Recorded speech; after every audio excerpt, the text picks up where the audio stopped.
Hello. I'm out with Charlie as usual when I speak to you.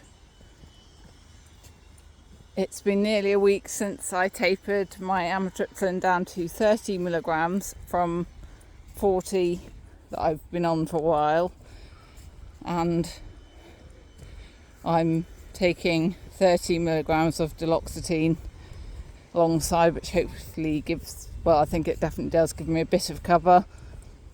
I found that, as with amitriptyline, there was like a honeymoon period the first time I started taking it. For the first few weeks, it felt a bit like a miracle. Like, I remember with amitriptyline, I didn't have any pain attacks for 8 days, and I was just like, wow, this is amazing. This marks an end to my problem. But unfortunately, after that initial effect, maybe your system gets used to it and builds up a bit of resistance. I don't know, but it stops working quite as well. It doesn't mean it doesn't work though. Apparently, if you have an initial, I talked to my doctor about this, and AI actually saying that, which I'm getting more and more frustrated with because it's definitely not always right and it's incredibly patronising. So be wary of that. But yeah, if you've shown an initial reaction to a drug, a positive reaction, then that means you are able to respond to it. So it is a good sign that it can do what you want it to do. It's just then a question of getting the dose right. So my doctor has said that when I taper again next time to 25 milligrams, if I need to, I can increase duloxetine to 60 milligrams alongside the amitriptyline, but I need to be wary of the symptoms of serotonin syndrome. So I'll look out for that. They seem quite obvious: confusion and, like fever,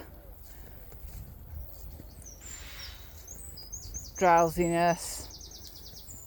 I can't remember what else, but so if you're taking several drugs that will have a similar effect and they're designed to act on your serotonin receptors in your brain.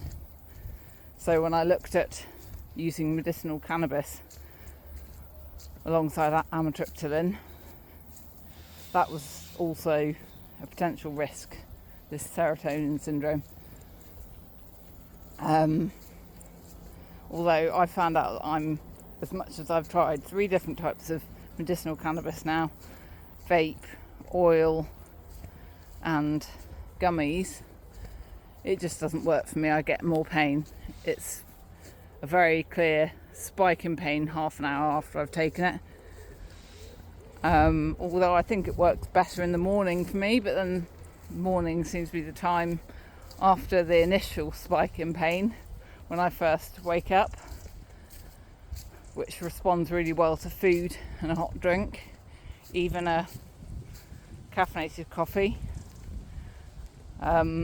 That dies down, and it's not then generally until early afternoon that I tend to get more problems with pain.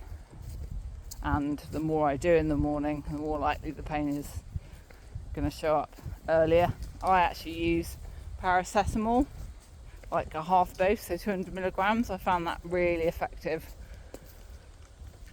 for managing that. That's a personal thing, and again, something you should discuss with your doctor or health professional, though it's over the counter, isn't it? So it could be a trial thing, but at one point I was taking maximum dose.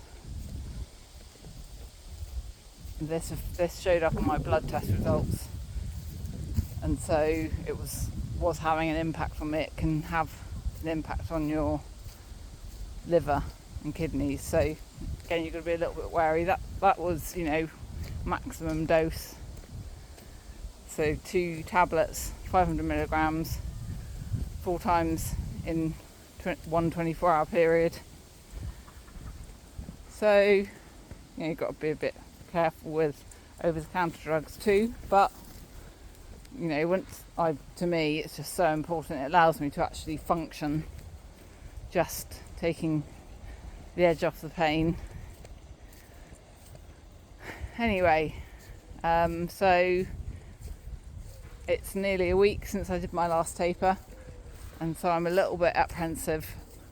Tomorrow will be day 8, and that's when last time, or maybe it was day 7, I can't remember.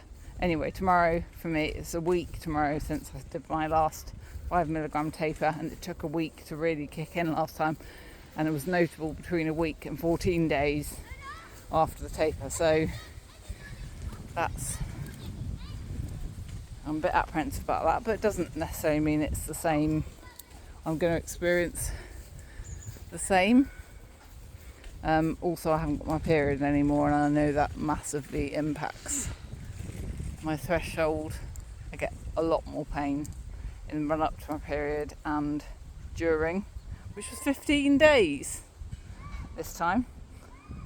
2 days of very heavy bleeding and then a further 13, which is just brutal. So I've got a gynecology appointment at a local hospital this afternoon to discuss that. I'm on HRT, but only a very low dose because I've got a very low tolerance for hormone treatment.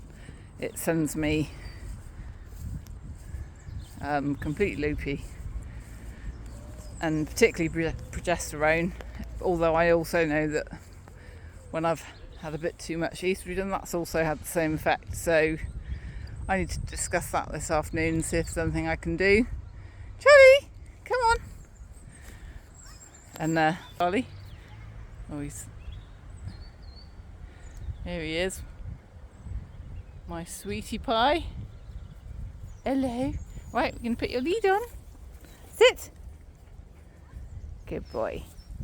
Anyway, I've talked for over 7 minutes now, so I'll go. Have a great day.